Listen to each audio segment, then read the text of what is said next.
ड्यूटरोनॉमी chapter 10 व्यवस्था विवरण की पुस्तक उसकी 10 अध्याय को ध्यान करें। इस अध्याय में लिखा हुआ वचनों की संख्या 22। इस अध्याय में प्रामुख्य रूप में जो चर्चा किया गया हुआ विषय ये है, आपके आगे पेश कर रहे हैं। 10वीं अध्याय की पहली 5 आयतों में परमेश्वर यहोवा ने मूसा से पूर्व काल में जो बनाए थे पत्थर की पटियाएँ दो, जो मूसा ने तोड़ डाला था, उसी प्रकार की 2 पत्थर की पटियाएँ बनाकर ले आओ कहकर कहे थे प्रभु ने मूसा से। मूसा ने प्रभु के सम्मुख गए थे और उनके ऊपर पत्थर की पटियाओं के ऊपर परमेश्वर ने 10 आज्ञाओं को लिखे थे। फिर उसको लेकर वापस लाकर उसको संदूक में रखे थे मूसा ने। ये पहले 5 आयतों में दिखाई देती है। 6 और 7 आयतों में हारून की मृत्यु, याकानियों के कुओं से कूच करके मोसेरा तक आए थे, तब हारून ने मर गए थे। गुदगोदा से योतबाता की यात्रा में ये 2 आयतों में हमें दिखाई देती है। 8 और 9 आयतों में परमेश्वर ने लेवियों को चुन लिए थे। इस्राएलियों के 12 गोत्र की जेठ संतान के रूप में एक गोत्र को अलग करके परमेश्वर के लिए, उसमें से याजक की काम याजकत्व करने के लिए परमेश्वर ने अलग कर लिए थे लेवियों को। उन लोगों को कोई भी निज भाग ना देकर परमेश्वर ही उनका निज अंश के रूप में नियुक्त कर लिए थे। 10 और 11 आयतों में मूसा ने 40 दिन और 40 रात ठहरने का यानी उपवास के बारे में लिखा गया है। ये उपवास उसकी यानी मूसा की दूसरी उपवास है। 40 दिन की आरंभ किए थे। 12 और 13 वचनों में परमेश्वर इस्राएलियों से कुछ विषय को वो अपनाने के लिए चाहे थे। प्रभु ने रिक्वायर किए थे। वो ये है कि उनके पीछे हो लेना, भय मानना, उनके प्रेम रखना, अपने पूरे मन और तन से प्राण से सेवा करना, इस प्रकार के विषय चाहे थे प्रभु ने। 14 आयत से लेकर 22 आयत तक परमेश्वर के बारे में 21 एक प्रत्येक विषय, फैक्ट्स, सत्य विषय बताए थे। 7 इस्राएलियों को दिया गया आज्ञाओं के बारे में कहा गया है। इस प्रकार के रूप में ये सारी अध्याय को हम लोग देख सकते हैं। तो आइए हम लोग पहले आयत से वचन को ध्यान करें। पहला आयत, उस समय यहोवा ने मुझसे कहा, पहली पटियाओं के समान पत्थर को 2 और पटियाएँ गाड़ ले और उन्हें लेकर मेरे पास पर्वत के ऊपर आ जा और लकड़ी का एक संदूक भी बनवा ले।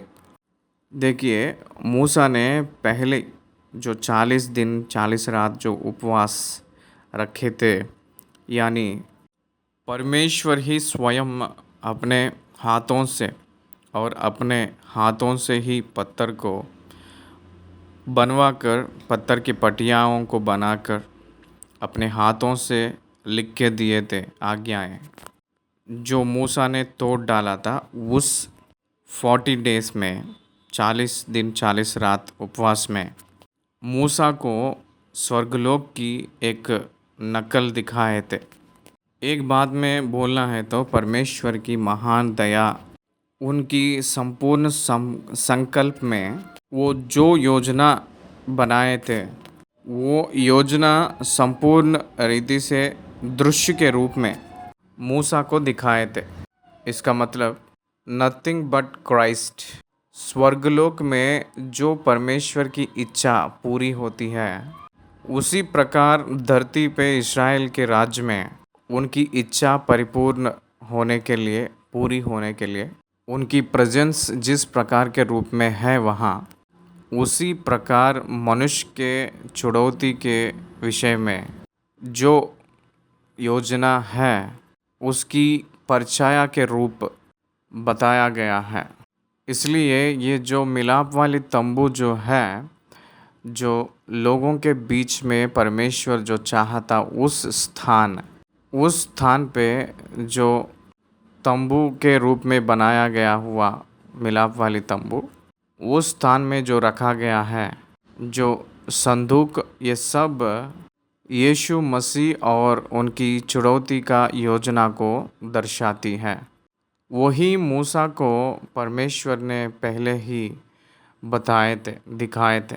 संदूक का मतलब कैसा रहता है, उसको किस प्रकार के रूप में बनाना है, वो जो मॉडल पहाड़ के ऊपर दर्शन के रूप में परमेश्वर ने मूसा को दिखाए थे, उसी प्रकार में मिलाप वाली तंबू किस प्रकार के रूप में रहेगा, पवित्र स्थान कैसा रहेगा, परम पवित्र स्थान कैसे रहेगा, परम पवित्र स्थान में रखा गया हुआ वस्तु किस प्रकार के रूप में रहता है, ये सब यीशु मसीह के बारे में प्रत्यक्षता परछाया है। मैंने विवरण देते हुए आगे बढ़ूँगा, तब आपको समझ आएगा। तो ये सब परमेश्वर संदूक की वस्तु को सबसे पहले बनाने के लिए कहे थे। उस संदूक की जो वस्तु बना के तब मूसा ने उस पहाड़ पे गए थे। वापस उसको पत्थर की पटियाओं को लेते ही आकर उस संदूक में रख दिए थे। ये हमें निर्गमन के पुस्तक 37 अध्याय पहले आयत से लेकर 9 आयत में संदूक अपने लकड़ी से बनाने के लिए जो भी कहा गया था, उस विवरण वहाँ दिखाई देती है, आप लोग पढ़ सकते हैं। उस समय यहोवा, देखिए बाइबल इज़ द हिस्ट्री कहकर कंफर्मेशन करने के लिए time, place and person, time, place and person, काल, समय, स्थान और व्यक्ति, ये 3 विषय के बारे में कहे तो ही वो इतिहास होगी, निर्धारित किया हुआ इतिहास होगा, सबूत वाली इतिहास होगी। Particular period, particular place, particular people, that is the history. इसलिए बाइबल प्रूवन हिस्ट्री कहकर कहने के लिए उस समय यहोवा ने मूसा से कहा, मुझसे कहा, वो जंगल की यात्रा में वो हुआ है, वो संभव हुई है कहकर हमें समझ आ रही है। पहली पटियाओं के समान पत्थर की 2 और पटियाँ ये गाड़ लें और उन्हें लेकर मेरे पास पर्वत के ऊपर आ जा, और लकड़ी का एक संदूक भी बनवा ले, और मैं उन पटियाओं पर वे ही वचन लिखूँगा जो उन पहली पटियाओं पर थे जिन्हें तूने तोड़ डाला, और तू उन्हें उस संदूक में रखना। तब मैंने बाबुल की लकड़ी का एक संदूक बनवाया और पहली पटियाओं के समान पत्थर की 2 और पटियाएँ गाड़ी, तब उन्हें हाथों में लिए हुए पर्वत पर चढ़ गया। क्या आप ध्यान दे रहे हैं? तब मैंने बाबुल की लकड़ी का एक संदूक बनवाया और पहली पटियाओं के समान पत्थर की 2 और पटियाएँ गाड़ी, तब उन्हें हाथों में लिए हुए पर्वत पर चढ़ गया। तब सेकंड 40 डेज वहाँ रहे थे मूसा ने। 4 आयत, और जो 10 वचन यहोवा ने सभा के दिन पर्वत पर अग्नि के मध्य में से तुमसे कहे थे, वे ही उसने पहलों के समान उन पटियाओं पर लिखे और उनको मुझे सौंप दिया। क्या आप देख रहे हैं? उस 10 आज्ञाएँ जो मूसा ने पहले तोड़ डाले थे पत्थर की पटियाओं को, उसी आज्ञाओं को जो उस पत्थर की पटियाओं पे लिखे थे, फिर से मूसा ने जो लेकर गया था पत्थर की पटियाओं पे लिखे थे। तब मैं पर्वत से नीचे उतर आया और पटियाओं को अपने बनवाए हुए संदूक में धर दिया। देखिए यहाँ कितना क्लियर है। यहोवा मूसा को उस पत्थर की पटियाओं में 10 आज्ञाओं को लिखकर मूसा को लिख के दिए थे। कितना क्लियर है कम्युनिकेशन देखिए। और यहोवा की आज्ञा के अनुसार वे वहीं रखी हुई है। ध्यान दीजिए, इस्राएलियों के दूसरी पीढ़ी जो ये संदेश सुन रहे थे तब को ही 38 ईयर्स बैक ये जो इंसिडेंट हुई थी, 38 ईयर्स के पीछे ही ये इंसिडेंट हुई थी। संदूक में ये 2 पत्थर की पटियाएं रखने का कार्यक्रम। इसलिए उस संदूक में 2 पत्थर की पटियाएं हैं, वो परम पवित्र स्थान में रखा गया है। उनके आँखों के सामने जो दिख रहा है उस संदूक, उस मिलाप वाली तंबू, उस संदूक के अंदर रखा गया हुआ पत्थर की पटियाएं जो 10 आज्ञाओं की कब रखे थे मूसा ने? 38 ईयर्स लॉन्ग पीरियड के पीछे रखे थे मूसा ने। फिर बाद में वो बाहर नहीं लाए थे, वहीं रखे थे। यहोवा के आज्ञा के अनुसार वे वहीं रखी हुई है। आप लोग हर एक शब्द बाइबल में समझना चाहिए, पॉइंट आउट करना है। मुझे जो आज्ञा दिया गया है वैसे मैंने किया हूँ। As per the commandment of God, as per the word of God, as per the instruction of God I did it. हम लोग हर एक दिन हर काम जो करते हैं हम लोग परमेश्वर की बात के अनुसार अगर हम किए तो तब वो फलवंत होगी, वो स्थिर रहेगी। ये हम लोग भूलना नहीं। आज्ञा के अनुसार चलना मूसा ने चटपट से भी ना भटक के पालन करके दिखाया था। वो एक सुंदर नकल है हमें। 6 वचन, तब इस्राएली याखानियों के कुओं से कूच करके मोसेरा तक आए। वहाँ हारून मर गया और उसको वहीं मिट्टी दी गई और उसका पुत्र एलियाजर उसके स्थान पर याजक का काम करने लगा। ये जो संदर्भ हमें गिनती के पुस्तक 20वीं अध्याय में हमें दिखाई देती है। गिनती के पुस्तक 20 अध्याय 22 आयत से लेकर 29 आयत तक देखे तो ये बातें हमें दिखाई देती हैं। तब इस्राएलियों की सारी मंडली कादेश से कूच करके होर नामक पहाड़ के पास आ गई और एदोम देश की सीमा पर होर पहाड़ में यहोवा ने मूसा और हारून से कहा, हारून अपने लोगों में जा मिलेगा, क्योंकि तुम दोनों ने जो मरीबा नामक सोते पर मेरा कहना छोड़कर मुझसे बलवा किया है, इस कारण वह उस देश में जाने ना पाएगा जिसे मैंने इस्राएलियों को दिया है। इसलिए तू हारून और उसके पुत्र एलियाजर को होर पहाड़ पर ले चल और हारून के वस्त्र उतार के उसके पुत्र एलियाजर को पहना। तब हारून वहीं मरकर अपने लोगों में जा मिलेगा। यहोवा की इस आज्ञा के अनुसार मूसा ने किया और वे सारी मंडली के देखते होर पहाड़ पर चढ़ गए। तब मूसा ने हारून के वस्त्र उतार के उसके पुत्र एलियाजर को पहनाए और हारून वहीं पहाड़ की चोटी पर मर गया। तब मूसा और एलियाजर पहाड़ पर से उतर आए और जब इस्राएली की सारी मंडली ने देखा कि हारून का प्राण छूट गया है, तब इस्राएल के सब घराने के लोग उसके लिए 30 दिन तक रोते रहे। हारून मृत्यु होने का कारण मरीबा के जल के पास विवाद। मरीबा के जल के पास क्या किए थे मूसा और हारून ने? आप लोगों के लिए हम लोग इस चट्टान में से जल निकलवाना है। गिनती के पुस्तक 20 अध्याय 10 और 11 वचनों में कहते हैं, मूसा और हारून ने मंडली को उस चट्टान के सामने इकट्ठा किया। तब मूसा ने उससे कहा, हे दंग करने वालों, सुनो, क्या हमको इस चट्टान में से तुम्हारे लिए जल निकालना होगा? तब मूसा ने हाथ उठाकर लाठी चट्टान पर 2 बार मारी और उसमें से बहुत पानी फूट निकला और मंडली के लोगों अपने पशुओं समेत पीने लगे। Which God don't like it. हे दंग करने वाले कहकर नहीं बुलाना है। क्या दंग करने वालों कहकर कह सकते हैं क्या एक सेवक परमेश्वर के समाज को? मेरे बाइबल में मैंने इस शब्द को मैं रीडिंग से राउंड अप कर लिया था।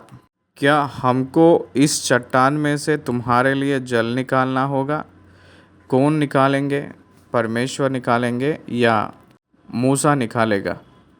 लेकिन ये दोनों लोग कह रहे हैं, मूसा और हारून ने, हमको इस चट्टान में से हमको they are taking the place of God. परमेश्वर की स्थान को चोरी कर रहे थे ये लोग। मूसा ने हाथ उठाकर उस चट्टान को 2 बार मारे तो उस चट्टान में से जल बहुत पानी फूट निकला। उस चट्टान पे 2 बार मारे थे। परमेश्वर ने चट्टान से बात करने के लिए कहे थे। देखिए 8वीं वचन में क्या कहा गया है।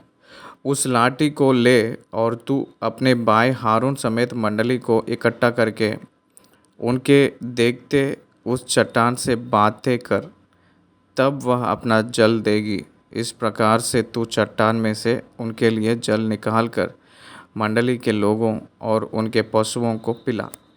बातें कर, वो जल देगी। परंतु मूसा ने 2 बार उस चट्टान को मारा। अनआज्ञाकारिता। बात करो कहकर कहे तो बातें ना करके 2 बार मारा था।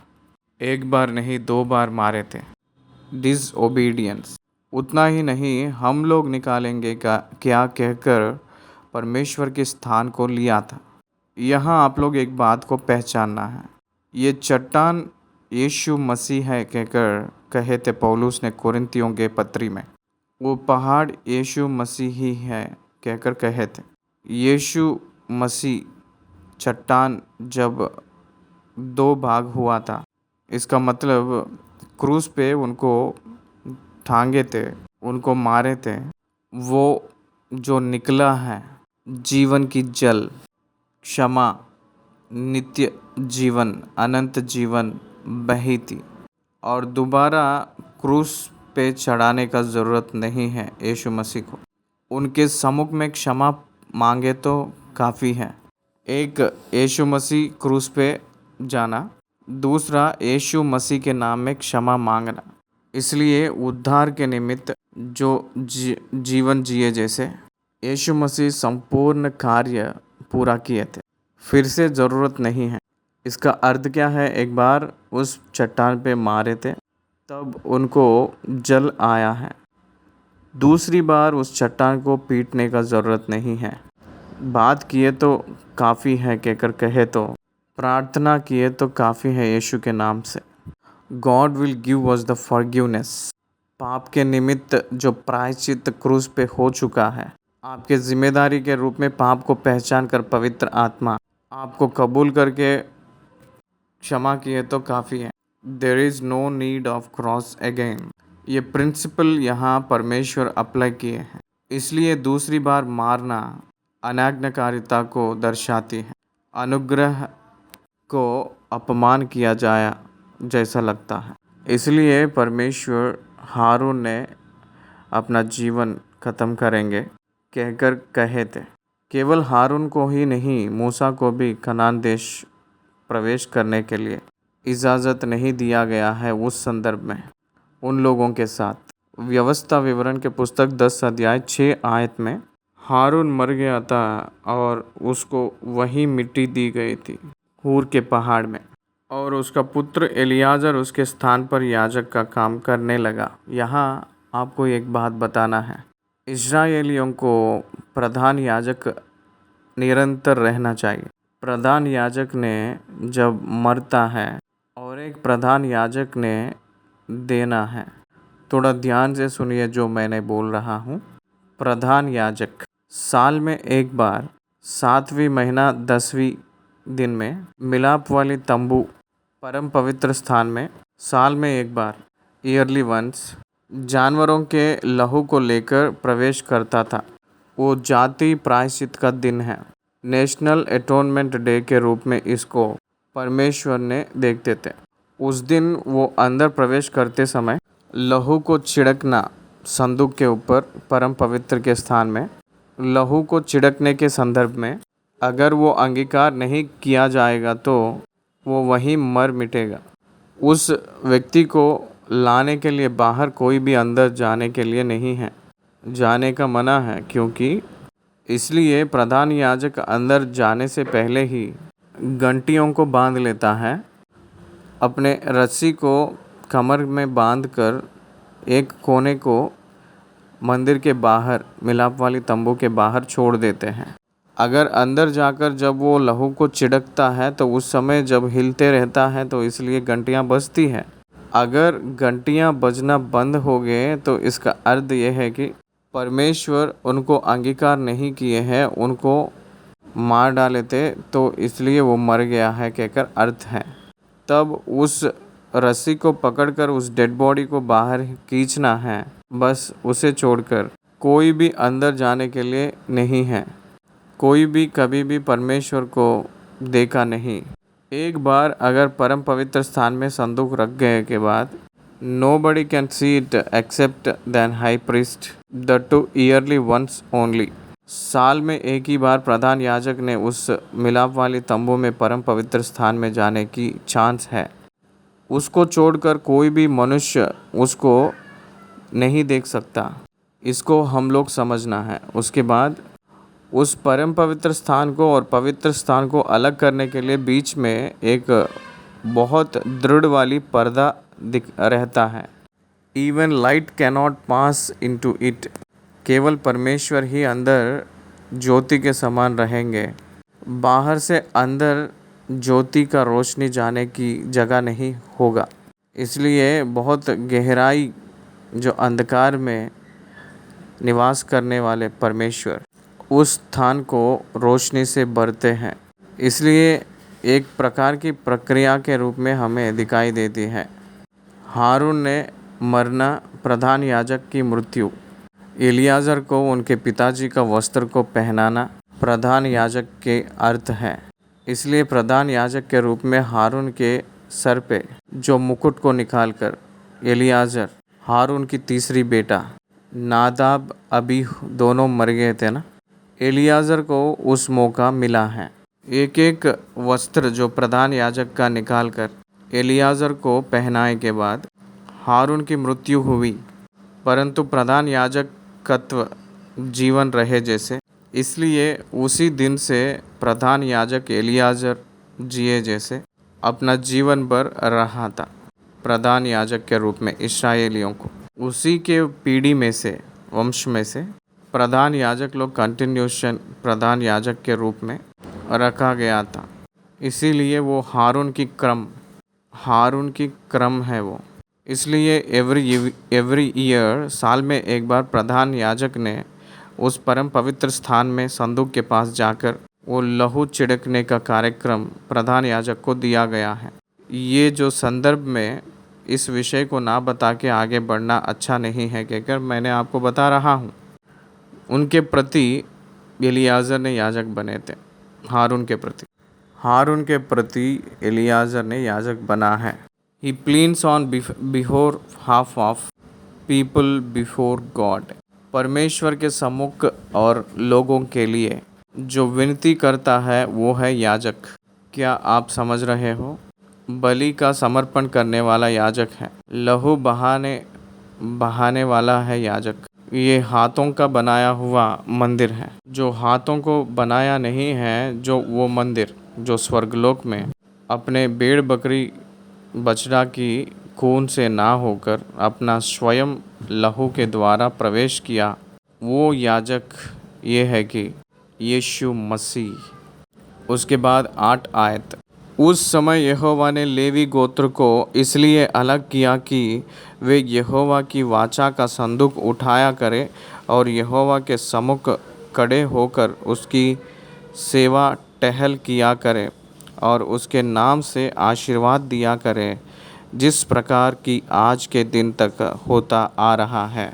लेवियों को जेठ पुत्र के संतान के प्रति 12 गोत्र के जेठ के पक्ष में लेवी के गोत्र को परमेश्वर ने अलग करके रखे थे, सेपरेट किए थे। सेपरेट करके कुछ जिम्मेदारियां दिए थे। वो क्या है? वो जिम्मेदारी ये है कि सबसे पहला संदूक को उठाना। लेवी के पुत्र 3 लोग हैं, कहात, गेर्शोमी, मेरारी। वो 3 लोगों को जो रहा हुआ विधियाँ लेव व्यवस्था में बहुत स्पष्ट रूप में विवरण दिया गया है। वो 3 फैमिलीज क्या क्या करना है बहुत स्पष्ट रूप में विवरण देते हुए आए हैं। जो बल उठाने वाले कौन हैं, जिम्मेदारियां कंधे पे लेने वाले कौन हैं और बलि देने वाले कौन हैं, शुद्धिकरण कार्यक्रम कौन है, ये सारे विवरण उसमें दिया गया है। इसलिए यहाँ देखें तो एक संदूक को उठाना है, दूसरा परमेश्वर के सम्मुख खड़े रहना, तीसरा लोगों को प्रभु के नाम से आशीर्वाद देना। क्या आप समझ रहे हो? लेवियों ने परमेश्वर के सम्मुख सेवा टहल करना, परमेश्वर की सेवा कर रहे हैं, परमेश्वर के सम्मुख सेवा कर रहे हैं। इन लोग ये काम करना है कि उस संदूक को उठा लेना है, लोगों के कारण परमेश्वर के सम्मुख सेवा टहल करना और लोगों के कारण परमेश्वर के सम्मुख खड़े रहना। It is very dangerous job. परमेश्वर के सम्मुख खड़े रहने का मतलब ये game playing at the power house, उस सर्व सामर्थी परमेश्वर के सम्मुख खड़े रहना। इसका मतलब बहुत पवित्र रूप में जो परमेश्वर ने कहता है वो जो कहेंगे वो करना है।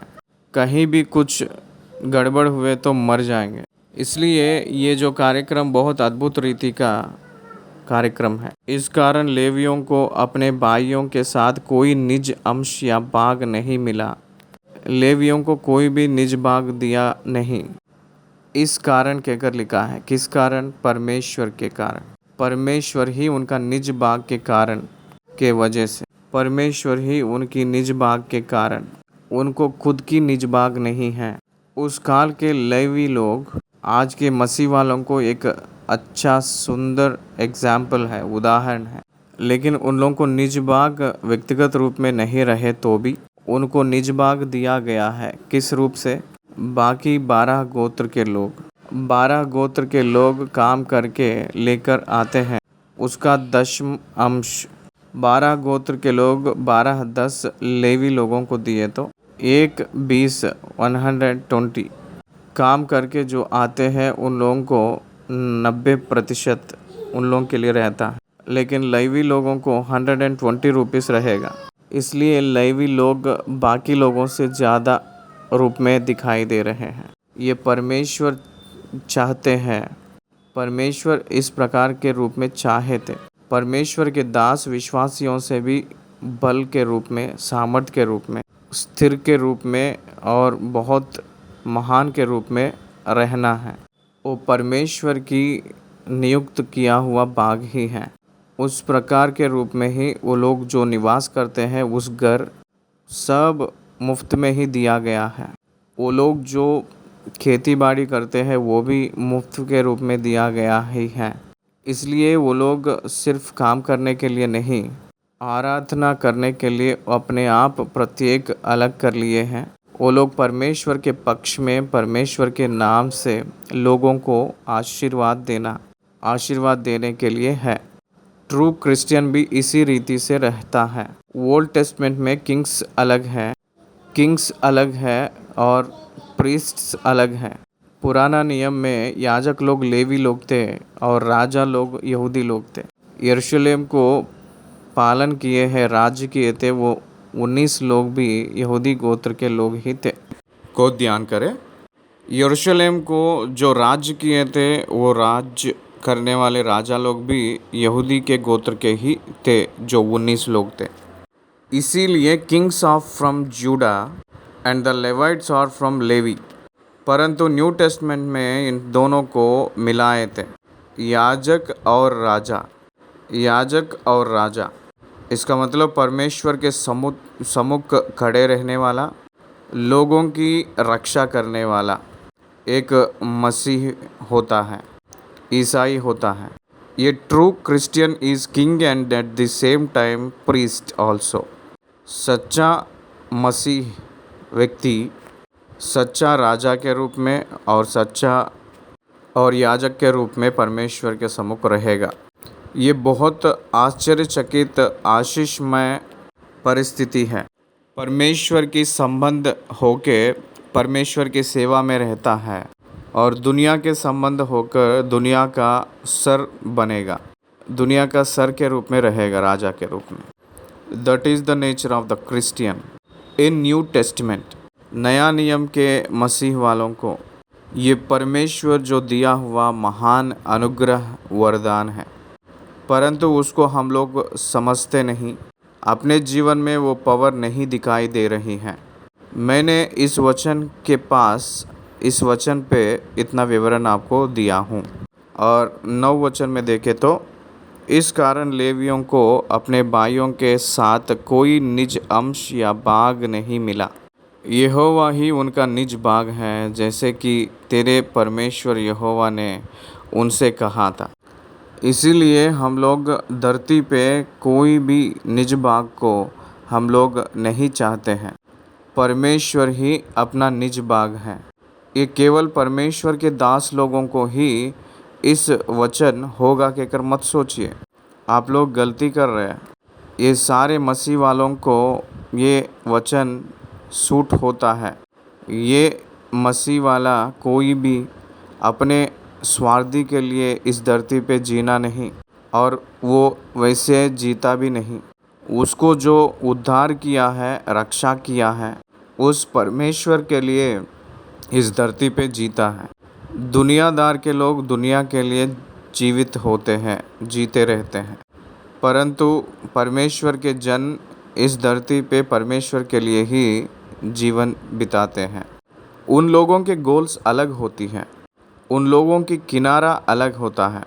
ये आप लोग पहचानना है। 10 और 11 आयतों में, उस 10 और 11 आयतों में वो मूसा ने जो 40 दिन के उपवास के बारे में बता रहे हैं। मैं तो पहले के समान उस पर्वत पर 40 दिन और 40 रात ठहरा रहा और उस बार भी यहोवा ने मेरी सुनी और तुझे नष्ट करने की मानसा छोड़ दी। इसका विवरण मैंने 9 अध्याय में दिया हूँ। 40 दिन क्यों हुआ है? 40 दिन क्यों लगा है? उस पत्थर की पटियाओं को उसके ऊपर लिखने के लिए 40 दिन क्यों लगा होगा? परमेश्वर की क्रोध ठंडा होने के लिए मूसा ने वहाँ गिड़गिड़ाया था, विनती किया था। He took 40 days to convince God। परमेश्वर उनकी मन सुनने के लिए, उनकी बात सुनने के लिए, मूसा की सुनने के लिए उतना टाइम लगा था, उतना क्रोध। और तुझे नष्ट करने की मानसा छोड़ दी। अपने क्रोध को ठंडा करने के लिए 40 दिन लग गया था परमेश्वर को आपके ऊपर।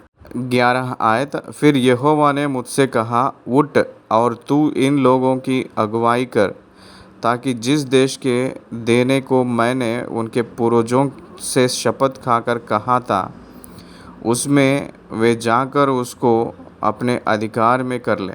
क्या आप ध्यान कर रहे हो? God allowed to Moses to be the leader and walk before in front of the people of God।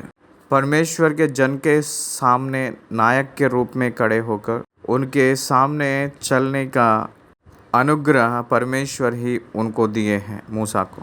ये परमेश्वर मूसा को दिया हुआ एक जिम्मेदारी है, इसको आप पहचाने हो। यहोवा ने मेरी सुनी और तुझे नष्ट करने की मानसा छोड़ दी। अब्राहम की विनती को सुन ली और लूत को नष्ट करने की सोच छोड़ दी। पुरानियों को याद करते हुए इस्राएलियों को नष्ट करना परमेश्वर ने छोड़ दिए।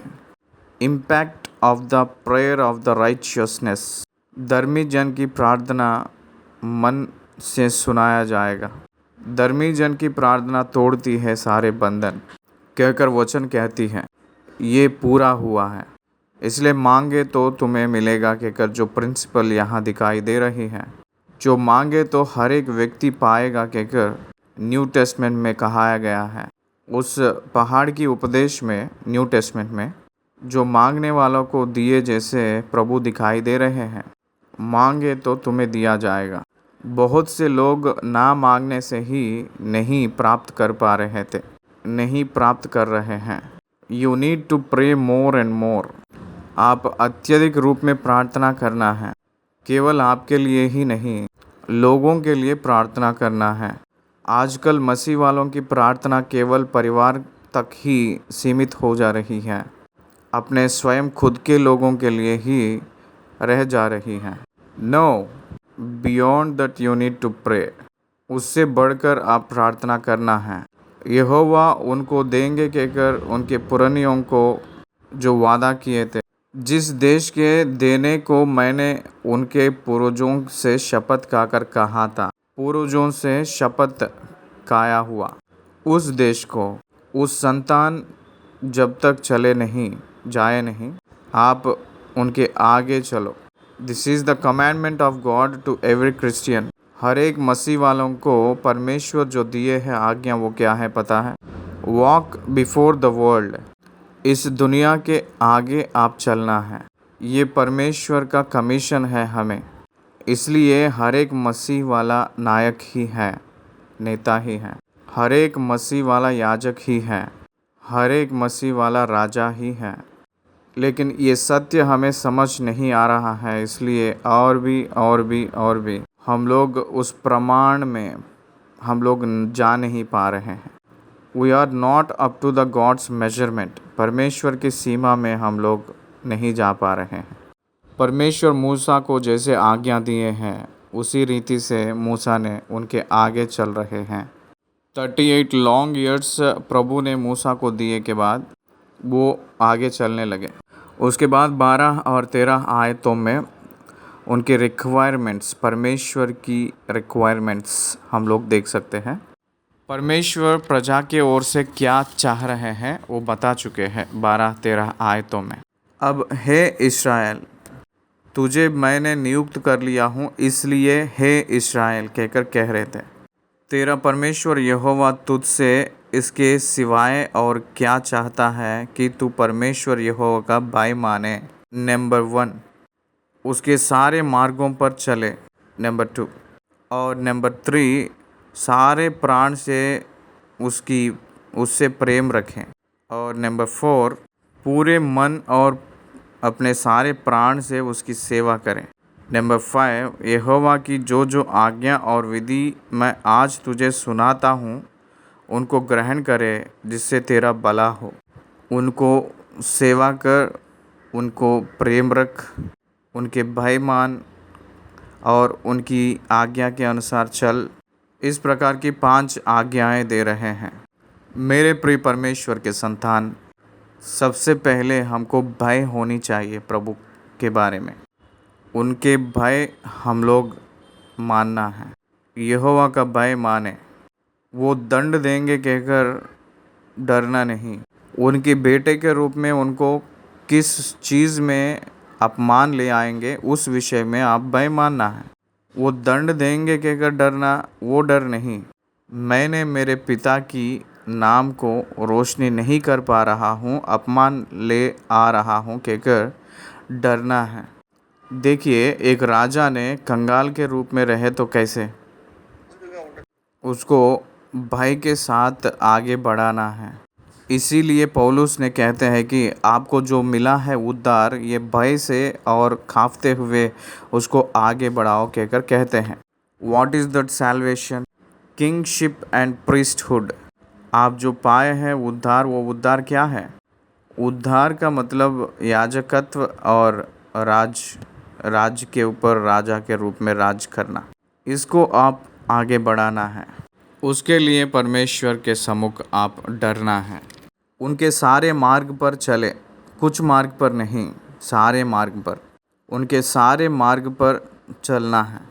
3, उससे प्रेम रखना। 4, उसके पूरे मन और अपने सारे प्राण से उसकी सेवा करें। अपने पूरे मन से और अपने प्राण से सेवा करना है। और यहोवा की जो आज्ञा और विधि मैं आज तुझे सुनाता हूँ उनको ग्रहण करे जिससे तेरा भला हो। ये छोड़कर परमेश्वर ने आपसे क्या चाहते हैं? This is what God demands requires from you as a Christian. परमेश्वर से डर, परमेश्वर की सेवा कर, परमेश्वर से प्रेम रख, परमेश्वर के मार्ग पर चल और परमेश्वर की आज्ञा को पालन कर कि तेरा भला हो। परमेश्वर के मार्ग अनुकरण करते हुए परमेश्वर के लोगों को चला। जब तूने इसको करेगा, ये इंटरनल कैरेक्टर को बिल्ड करेगा। एक व्यक्ति इंटरनल के रूप में अंदरूनी में फॉर्म हुए तो ही एक्सटर्नली काम कर सकते हैं। एक व्यक्ति पहले एक मिस्त्री के रूप में स्थिर हुए तो ही वो काम कर सकता है। ड्राइविंग स्किल हुए तो ही वो ड्राइविंग कर सकता है। एक व्यक्ति प्रचार करना है, उपदेश देना है, तो वो संदेश उसके मन में पहले स्थिर होनी चाहिए, तभी तो वो प्रचार या उपदेश कर सकते हैं। इसलिए यहाँ भी वो क्या कह रहे हैं, इसीलिए आप जब समाज में जाते हैं तो आप प्रत्येक रूप में दिखाई देना है क्या प्रभु यहाँ समझा रहे हैं। सुन, स्वर्ग और सबसे ऊंचा स्वर्ग भी और पृथ्वी और उसमें जो कुछ है वह सब तेरे परमेश्वर यहोवा ही का है। तो भी यहोवा ने तेरे पूर्वजों से स्नेह और प्रेम रखा और उनके बाद तुम लोगों को जो उनकी संतान हो सब देशों के लोगों के मध्य में से चुन लिया, जैसा कि आज के दिन प्रकट है। आप लोगों को चुनने की कारण क्या है पता है? उनके पूर्वजों को, तेरे पूर्वजों से स्नेह और प्रेम रख के जो वाचा बांधी थी, उसी कारण पूर्वजों से आनंद करके वाचा, पूर्वजों से आनंद किया है। इब्रानियों के पत्री 11 अध्याय उस पूर्वजों की पूरा लिस्ट दिया गया है। उन लोगों के विश्वास की जीवन में परमेश्वर आनंद हुए हैं। उस प्रकार के परमेश्वर उन लोगों की परमेश्वर कहकर परमेश्वर कहलवाने के लिए परमेश्वर कभी भी लज्जित नहीं हुए। इब्रानियों के पत्र 11 अध्याय में लिखवाए थे उस प्रकार के लोगों को। किस प्रकार के लोगों को? अब्राहम को, इसहाक और याकूब और नोवाह, नूह, मूसा, हारून, हनोक, इस प्रकार के रूप में सारे नाम देते हुए, दानियल, ऐसे नाम देते हुए कहते हैं, इस प्रकार के लोगों को मैं परमेश्वर हूँ कहकर कहलवाने के लिए वो लज्जित नहीं हुए कहकर कहते हैं। क्या आप लोग देख रहे हैं मेरे प्रिय परमेश्वर के संतान?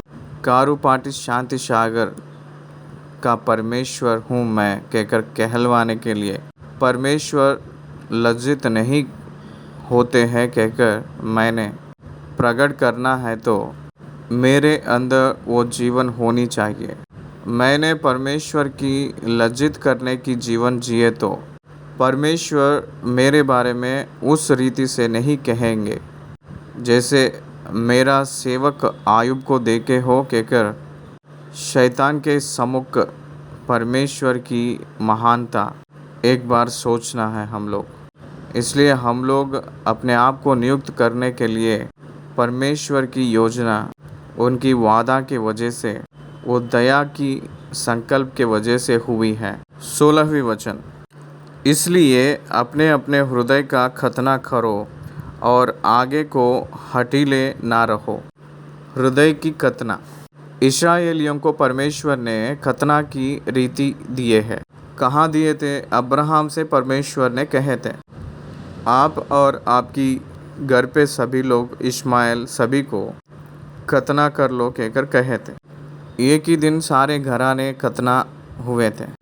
खतना उन लोगों से अलग की है, सारे लोगों से, बाकी पुरुष में से अलग किए हुए जैसे खतना किए हुए लोग दिखाई देते हैं। तो यहाँ परमेश्वर जो चाह रहे हैं, क्या वो शारीरिक खतना है? क्या वो हृदय का खतना है? सारे हृदय एक समान रहे तो जो विश्वास करते हैं मसीह वाले, उन लोगों का हृदय और एक रूप में दिखना है। इसीलिए वह हृदय काटा हुआ हृदय के समान होनी चाहिए। खतना जो काटा हुआ वो चमड़ा।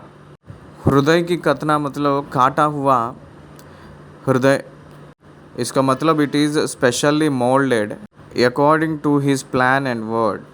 परमेश्वर की योजना वाक्य यानी वचन के अनुसार ये हृदय बदल गया है और मोल्ड किया गया है, तैयार किया गया है। उतना ही नहीं, वो रखा गया है कहकर हम लोग जानते हैं। इसलिए मन फिराया हुआ व्यक्ति अलग है, मन ना फिराया हुआ व्यक्ति अलग है।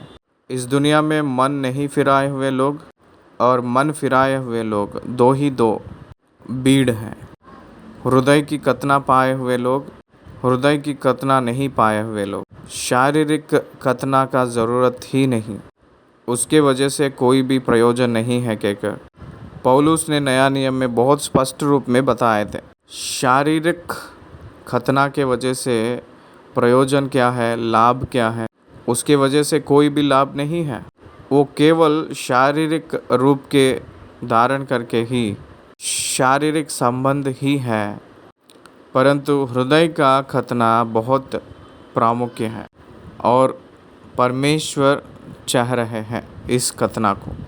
इसलिए परमेश्वर के वचन में पवित्र पौलुस ने कहते हैं ये विषय बहुत स्पष्ट रूप में लिखे हैं। गलातियों के पत्री 6 अध्याय उसकी 12 आयत में खतना के बारे में कहे थे। खतना पाओ कहकर कुछ लोगों को आप बहुत ज़बरदस्ती कर रहे हैं कहकर पौलुस ने वहाँ कह रहे हैं। वैसे ही एफेसियों के पत्री 2 अध्याय में 11 आयत में भी उस खतना के बारे में बात किए थे पौलुस ने। खतना पाए तो भी नहीं पाए तो भी कुछ भेद नहीं है। हृदय की खतना बहुत प्रामुख्य है। इसीलिए व्यवस्था विवरण में ही 10वीं अध्याय 16 आयत में इसलिए अपने अपने हृदय का खतना करो और आगे को हटीले ना रहो। हृदय की खतना जो यिर्मयाह को कहा गया हुआ वो हृदय की पटिया पे लिखा हुआ है। इस मांस की देह के ऊपर जो खतना करते हैं वो नहीं, जो परमेश्वर चाह रहे हैं। अंदरूनी में प्रत्येक रूप में हृदय में परमेश्वर चाह रहे हैं ना हटीले होकर परमेश्वर के संतान के रूप में रहे। जैसे आपके अंदरूनी को बदल लीजिए, दैट इज़ मोर इम्पॉर्टेंट। इसलिए क्योंकि मूसा के काल में हमें खतना दिखाई देती है और देखा जाएगा तो मूसा के बड़ा लड़का गेर्शोन को मूसा की पत्नी गेर्शोन के माता वो उसको खतना करके उस लहू के संबंध एक व्यक्ति अब बने हैं कहकर मूसा से कहती हैं। निर्गमन के पुस्तक में सिप्पोरा ने ये काम किए हैं। मूसा ने मिस्र देश ना जाने से पहले यहोवा उनको मार डालना चाहे थे, तब तुरंत सिप्पोरा ने वो कार्य करके मूसा को ज़िंदा रखवाई थी, ज़िंदा बचा ली थी। तो खतना एक ओल्ड टेस्टमेंट में एक भौतिक रीति के रूप में दिखाई दे रही है। अंदरूनी के संबंध की एक खतना के रूप में वो दिखाई दे रही है। इसलिए 16 आयत हृदय का खतना ओल्ड टेस्टमेंट में ही परमेश्वर उन्हें दिखाए थे, बताए थे। It's not new testament term, it is new testament term, it is old testament term. भौतिक खतना हृदय खतना की एक नकल है, क्योंकि तुम्हारा परमेश्वर यहोवा वही ईश्वरों का परमेश्वर और प्रभुओं का प्रभु है। वह महान पराक्रमी और भय योग्य ईश्वर है जो किसी का पक्ष नहीं करता और ना घूस लेता है। गॉड्स एट्रीब्यूट्स यहाँ हमें दिखाई दे रहे हैं। Who is our God? अपना परमेश्वर कौन है? देखिए, हम लोग भारत देश में हैं। बहुत से लोग भारत देश में एक एक डिपार्टमेंट को एक एक परमेश्वर है। एजुकेशन को एक ईश्वर है, वैसे ही हेल्थ के लिए एक ईश्वर है, बारिश के लिए एक ईश्वर है, आग के लिए एक ईश्वर है, मृत्यु के लिए एक ईश्वर है, चंगाई के लिए एक ईश्वर है। इस प्रकार के रूप में अलग अलग प्रकार की ईश्वर हैं। उन लोगों के जुड़े शिक्षण वहीं तक हैं, limited to that extent only. शैतान की धोखा क्या है पता है?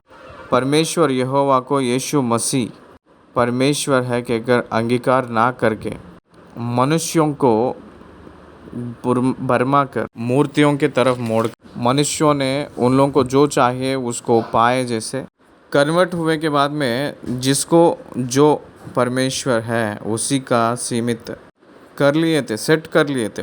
मिस्र देश में भी ईश्वर है, जल के लिए एक ईश्वर है, आग के लिए एक ईश्वर है, सूरज के लिए एक ईश्वर है, धरती को एक ईश्वर है। इन सब के ऊपर परम ईश्वर परमेश्वर जो महान प्रतापी ईश्वरों का परमेश्वर और प्रभुओं का प्रभु है, वह महान पराक्रमी और भय योग्य ईश्वर है, जो किसी का पक्ष नहीं करता और ना घूस लेता।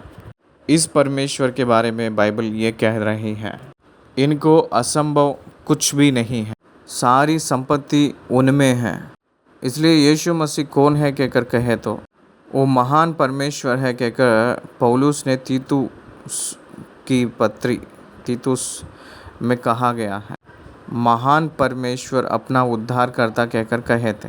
वो महान प्रभु है, महान परम ईश्वर है, महान पराक्रमी है, भय योग्य ईश्वर है।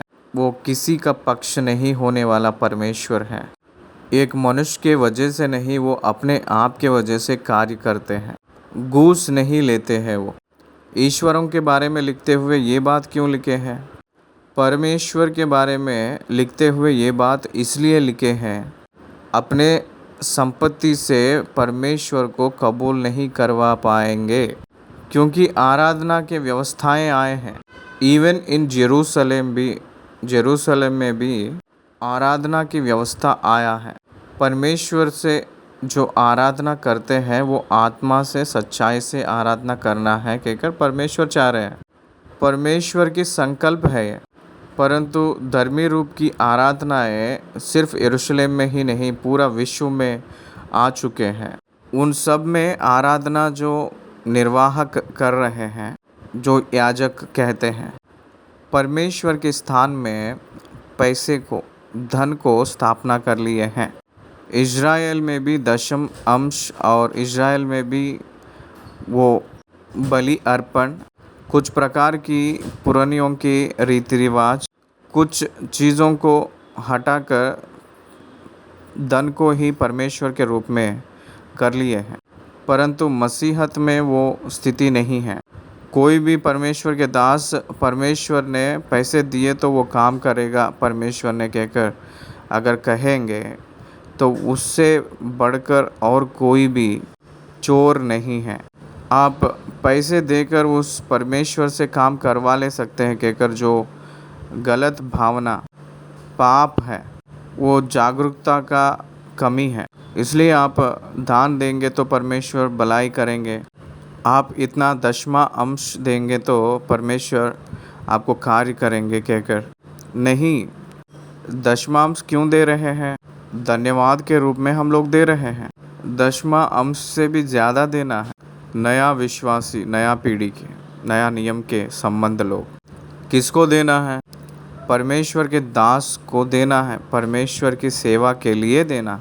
वो दूसरी सब्जेक्ट है, मैं उस तरफ आपको नहीं ले जाना चाह रहा हूँ। और ना घूस लेता है कहकर जो कहते, वहाँ उद्देश्य ये है कि you cannot manipulate with God with money. धन से परमेश्वर को नहीं देख पाओगे। नया नियम में सीमोन कहकर एक व्यक्ति ने धन देकर परमेश्वर के सामर्थ्य पाने के लिए चाहा था। पतरस ने उससे कहे थे कि तेरे हृदय दुष्टता से भरा है कहकर कहे थे, उसको चेतावनी दिए थे। प्रेरितों के काम में 18 आयत में वह अनाथों और विधवाओं का न्याय चुकाता और परदेशियों से ऐसा प्रेम करता है कि उन्हें भोजन और वस्त्र देता है। कैसे दिया जाएंगे? वो अपने प्रजा के द्वारा प्रजाओं को देते हैं। परमेश्वर ने आज्ञा दिया है उनकी प्रजा को, इसलिए उस आज्ञा के अनुसार उन लोग दूसरों को देते। वो हमें सीखना है। परमेश्वर आकाश से बरसाएंगे नहीं, अपने प्रजा के द्वारा ही वो देंगे। 18 आयत मसीह के समाज को बहुत प्रामुख्य वचन है। वह अनाथों और विधवा का न्याय चुकाता और परदेशियों से ऐसा प्रेम करता है कि उन्हें भोजन और वस्त्र देता है। इसका मतलब वो तरस खाने वाला परमेश्वर है। वो दया का परमेश्वर के रूप में दिखाई दे रहे हैं। ये 2 गुण विश्वासी निश्चय पाना चाहिए। व्यवस्था विवरण के पुस्तक में वचन क्या कह रहा है पता है? परमेश्वर जो दिया है उस आज्ञाओं को अगर पालन करेंगे तो आप में कौन गरीबी है? क्या आप समझ रहे हो? मैंने जो आपको दिया है उस आज्ञाओं को पालन किए तो आप में कौन गरीब है? परमेश्वर की आज्ञाओं को पालन किए तो अपने जीवन में धर्मी उत्पन्न होगा। इसका मतलब हम लोग धर्मी जन के रूप में परमेश्वर की ओर से हम लोग चुनेंगे। धर्मी विश्वास संबंधित है। धार्मिकता इस दुनिया संसार की संबंध नहीं है। इस संसार के संबंधित सारे आशीषों को कंडीशनल ब्लेसिंग्स कहकर आशीषों को, राइचियसनेस को वो जोड़ के रखे थे, कनेक्ट करके रखे थे ओल्ड टेस्टमेंट में। इसीलिए हम लोग धार्मिकता के रूप में, धर्मी के रूप में अपने व्यवहार से समाज में परमेश्वर के संतान के रूप में परमेश्वर की महिमा लेकर आएंगे। इस बातों को आप निश्चय पहचानना है कहकर मैंने आपको अनुरोध कर रहा हूँ। इसलिए तुम भी परदेशियों से प्रेम भाव रखना, क्योंकि तुम भी मिस्र देश में परदेशी थे। अपना परमेश्वर यहोवा का भय मानना, उसी की सेवा करना और उसी से लिपटे रहना और उसी के नाम की शपथ खाना, वही तुम्हारी स्तुति के योग्य है और वही तेरा परमेश्वर है, जिसने तेरे साथ वे बड़े महत्व के और भयानक काम किए हैं जिन्हें तूने अपनी आँखों से देखा है। उसी दिन नहीं, आज भी परमेश्वर महान कार्य कर रहे हैं।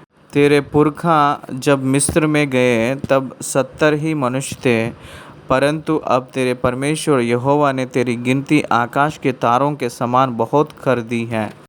केवल 70 लोग ही गए थे। यूसुफ जब प्रधानमंत्री के रूप में रहा था मिस्र में, याकूब, उसके पुत्र लोग और उसकी नाती लोग, सब लोग यूसुफ की बात के अनुसार मिस्र देश को जब न्योता वो लोग पाए थे, स्वागत किया गया था। परमेश्वर ने याकूब से कहे थे तू मिस्र देश को जा कहकर परमेश्वर ने कहे थे। याकूब से परमेश्वर ने कहे थे कि मिस्र देश को जाओ, मैं तेरे साथ आऊँगा कहकर। मेरे प्रिय परमेश्वर के संतान, उस बात के अनुसार वो लोग वहाँ गए थे। उस प्रकार के रूप में जो गए थे उन लोगों की संख्या 70 लोगों के जैसे परमेश्वर के वचन हमें याद दिला रही है। देखिए, उत्पत्ति के पुस्तक 46 अध्याय 26 आयत से लेकर इस 70 लोगों के विवरण यहाँ दिखाई दे रही है। यहाँ याकूब के पुत्र और उसके नाती पोते लोग 66 लोग संख्या में गिनती दिखाई दे रहे हैं। 67th मेंबर याकूब है, 68 यूसुफ है, 69 और 70 एफ्राइम और मनश्शे कहकर हमें बहुत स्पष्ट रूप में समझ आती है। उनके पुत्रों की संख्या 46 अध्याय में दिए हैं। आप लोग बहुत स्पष्ट रूप में 70 लोग गए हैं कहकर सारे याकूब के परिवार 70 लोग उस मिस्र देश में गए थे। अब 20 लाख लोग हो गए थे। 6 लाख प्यादे लोग थे और 20 लाख टोटल पॉपुलेशन आप लोग 70 के रूप में गए कहकर कह रहे थे। क्या आप समझ रहे हो? लोगों को बहुत विस्तार रूप करने वाला परमेश्वर और वादाओं को पूरा करने वाले परमेश्वर के रूप में हमें बाइबल में परमेश्वर के बारे में बता रही है। उसके बाद प्रेरितों के काम की पुस्तक 7 अध्याय 14 आयत में तब यूसुफ ने अपने पिता याकूब और अपने सारे कुटुंब को, जो 75 व्यक्ति थे, बुला भेजा। देख रहे हैं ना? तो यहाँ 75 दिखाई दे रही है, तो 70 लोग के रूप में उन लोग के बारे में कहा गया है। मेरे प्रिय परमेश्वर के संतान, वो लोग बढ़ रहे हैं। इसका मतलब उनका प्रोग्रामिंग का कारण ये है कि अब्राहम को परमेश्वर ने जो वादा किए थे, उस वादा, आकाश की तारों के समान और बालू के किनकों के समान तेरे संतान को करूँगा कहकर वादा किए थे, उस रीति से किए थे। वादा को पूरा करने वाले परमेश्वर को अब तक ही आप देख चुके हैं। इसका मतलब कारण आपकी जनगणन, आपकी संख्या को वादा किए सो तब कोई एक भी नहीं था, ना इसहाक था, ना याकूब था, लेकिन आज आप लोग इतने लाखों लोग हुए हैं। This is the proof of God's existence. This is the proof of God's and integrity. This is the proof of God's power and integrity and the character. परमेश्वर की व्यक्तित्व को ये एक महान सबूत है। वो क्या है कहकर देखे तो आपकी संख्या का बल, परमेश्वर की वादा का परिपूर्णता। Every day in every incident in Christians life God existed his message. परमेश्वर है कहकर जो सत्य है, हर एक क्षण परमेश्वर को दिखाती है। 10वीं अध्याय को ख़त्म किए हैं। धन्यवाद।